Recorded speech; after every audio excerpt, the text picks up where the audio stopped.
Ladies and gentlemen, boys and girls, and of course for all of those of you who believe in protecting and defending the Second Amendment here in the United States of America and our right to keep and bear arms, thank you for joining the We the People Holsters YouTube channel. My name is Dustin, I'm gonna be your host today, and today we've got a special one for you. If you guys are looking for a concealed carry weapon, then you're gonna wanna look no further than this video. Today we're gonna be going over our top 5 picks for concealed carry weapons here in 2022, in the last half of 2022. Of course, we're gonna be going over a handful of these guns, talking about them just a little bit, and kind of giving you the pros and cons and maybe why you would or wouldn't want one. Before we do that though, make sure if you like what you're seeing, you smash that subscribe button so you can keep up with all of the awesome We the People Holsters YouTube content that we've got coming for you. And of course, maybe drop a comment down below, let me know what your concealed carry weapon is. I'm gonna be looking at each and every one of those comments and responding to them individually by myself. So make sure you drop a comment, let us know what you carry, and let's get right into it. Now, one thing I do want to mention before we get into the video here is that I don't own every single one of these firearms, right? Just because, well,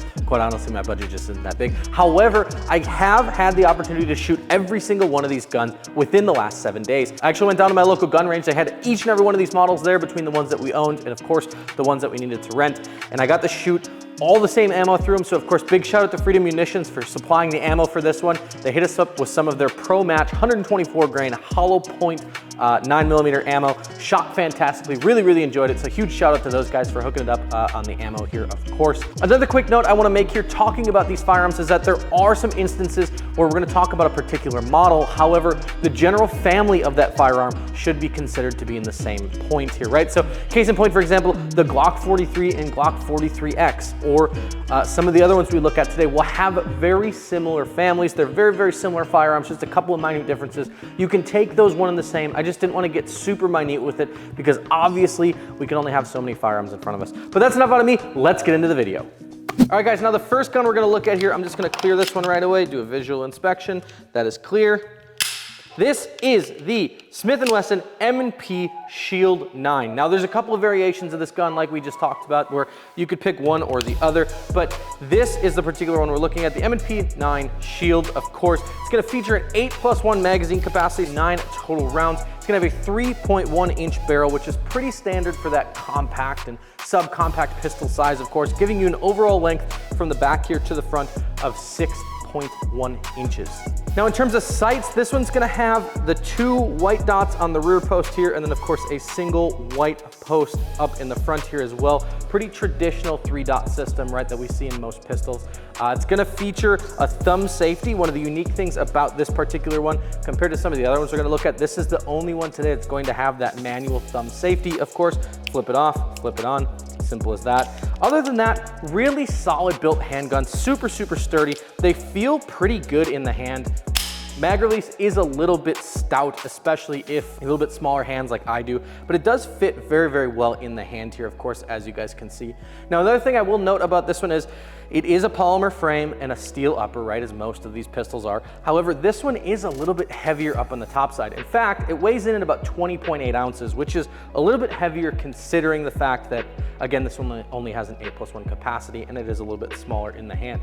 Outside of that, the other thing that's worth mentioning is, I'm just gonna rack the slide again here, this trigger on this thing is pretty intense. So it does have this first little take up bit here, right? Let's make sure the safety is off. There we go. It's got this secondary portion of the trigger here that you have to pull back, a little bit of take up, get to the wall. And then it does have a fairly firm trigger brake. And then of course, when you rack it, you can reset it. Wait for the camera to focus for a second.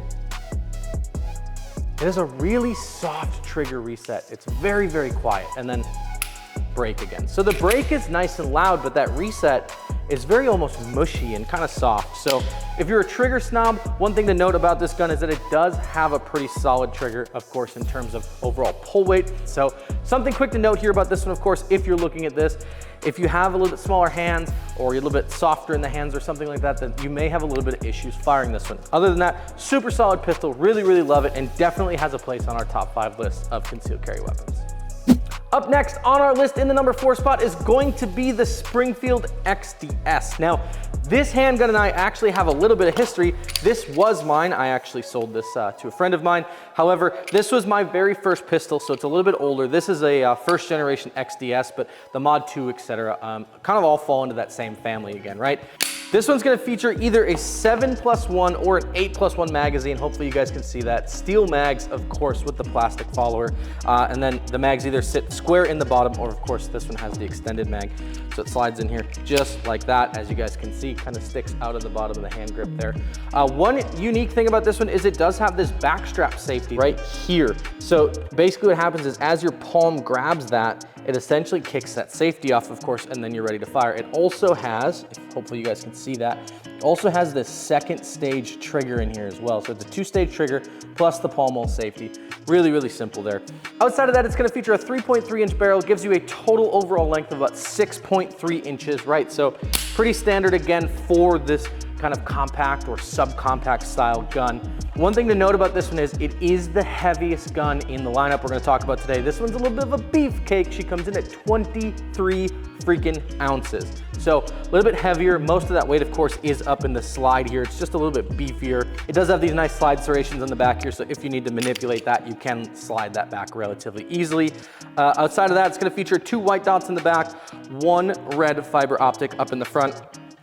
And of course, the question we really wanna know is how is the trigger?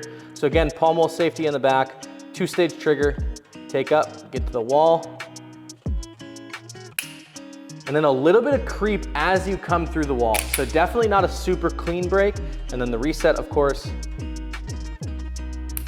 Nice audible reset on this one though. So although it is a little bit heavier trigger, of course, not always a bad thing if you're talking about a personal defense weapon, right? You don't want that thing to go off on you in any sort of accidental discharge scenario, but very nice audible reset and a good tactile reset as well. So if that's something you're looking for, of course, really, really just a solid gun for that.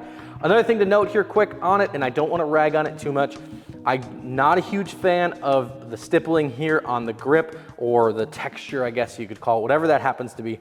It's pretty aggressive. If you're a little bit softer handed, right, it can get a little aggressive, can kind of bite a little bit, but it's not terrible. I know the Mod 2's kind of addressed some of that. This is, of course, a 1st generation XDS, but still, again, another super solid buy. If you're looking for an XDS, these things usually come in relatively affordably. So if you're looking for a nice concealed carry weapon, make sure you check out the Springfield XDS. Up next is a gun that I don't personally own, but I'm really excited to talk about because admittedly I would like to own one. We're talking about the Sig Sauer P365XL. Now this, of course, is the XL version. You can get this in the regular P365 as well, or 365, however you want to say it. Don't crucify me, okay? We're talking a 12+1 capacity. So look at that little guy. Hopefully you guys can see that. I know it's dark, but it's a 12+1 capacity in this gun. And I gotta say, holding this thing in hand feels so good. The ergonomics, the way it fits in your palm well like this, and you just wrap your fingers in. For my hand size, this thing is absolutely perfect. Now, of course, clear the firearm for you there. This one's gonna feature a 3.7-inch barrel, so probably the longest barrel in the guns we're gonna look at today. Overall length from tail to front is about 6.6 inches. Sights on this one, 2 dots in the rear, and of course the front true glow sight there. Sig calls them their X-ray 3 day and night sights, but either way, a light up front sight, 2 rear sights as well.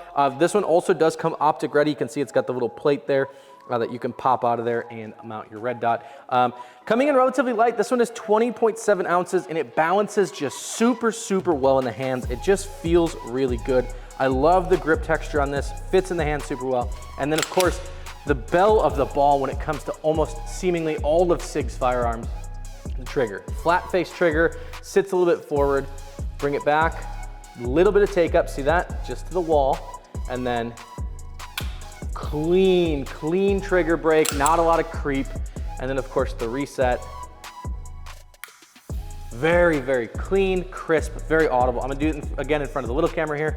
Trigger, flat face, take up, wall, nice clean break, reset it. It just is so good, you guys. It is literally incredible. I had a chance to shoot the P365. It was not the XL version, just the standard version, and I loved it. And then I got my hands on this one, and it feels even better. I absolutely love how this gun shoots. It handles fantastically. It's got that little bit longer grip here. Nice rounded spot here for your finger, as well as this nice high cut in the trigger guard here. Ambidextrous, flippable, magazine release, of course, and just a super solid little gun. Something that I definitely can see myself owning in the future. So again, this one's a little bit more high-end, but if you're looking for, in my opinion, one of the best carries, this one's worth checking out. That's the Sig Sauer P365XL, and you're gonna wanna take a peek at it. All right, guys, so we couldn't talk about the top 5 concealed carry pistols without talking about the one and only Springfield Hellcat. Now, this one's gonna come with either a 13+1 or an 11+1 capacity, depending on which magazine you go with. Now, barrel size on this one's gonna be 3 inches with an overall length of about 6 inches from the tail to the front here. And probably the most unique thing about this one is going to be the sight picture. So the sight picture in the rear is actually this white U with this bigger block on both sides, and of course this front light up sight as well. One thing I do gotta say about this is I do worry a little bit in the transitional phase. If you're transitioning from target to target, you may lose a little bit of that sight picture with that beefy rear sight block. Now this one does weigh in right in the middle of the pack at about 18.3 ounces unloaded with the bigger mag, so kind of right in the middle there. And then of course, just like the others we talked about, let's talk about trigger. So if you look at the trigger on this one, it's got this first stage here, bring it back, a little bit of take up, and then a really firm wall, and then you break right through it. And then the reset, a little bit longer than I would like. Nice audible reset though, really, really simple. So again, a super popular handgun, really all over the board. And if you're looking for a handgun in this compact or subcompact sizing, the Springfield Hellcat may be the one for you. And of course, we couldn't talk the best CCW guns without talking about my personal carry, my personal favorite in the list here. That is the Glock 43X. Now, it's not as shiny or as fancy as the P365XL. However, this baby is the Toyota Corolla of handguns. And let me explain to you why.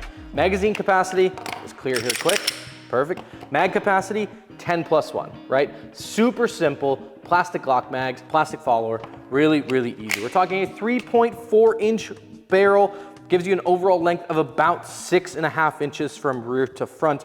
Side picture on this guy is going to feature that rear white U, of course, with the single front dot. Pretty indicative of Glock stuff there.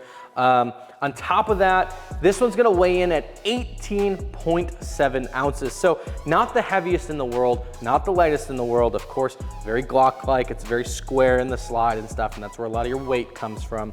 This one is gonna have a 2-stage trigger. So just like most Glocks, it's gonna have that initial trigger safety, right? Bring it back.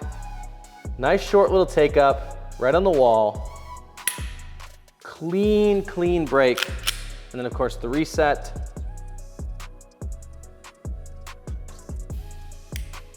So nice audible reset. It is a little bit further than I would like to see that reset. It is a little long for me. So very, very good. I mean, in terms of overall gun, for a Glock, it's probably not a terrible trigger, right? Now this one, again, is my personal PDW, so it's got a couple goodies. We're talking handle-it grips. We've got the Tyrant Designs flared magwell. We've got the Tyrant Designs extended slide and mag release. So in no particular order, of course, this isn't number 1 on the list because it's mine. These top 5s are in no particular order, and all of them are gonna be a solid option. So that's enough out of me. What do you guys think? Would you carry one of these? Are you carrying something else? Let us know down in the comment section below. And as always, be sure to subscribe to the channel if you haven't already, so you can keep up with all the awesome We the People Holsters content that we've got coming for you. With that, my name's Dustin. I'll see you guys on the next one. Stay free, friends.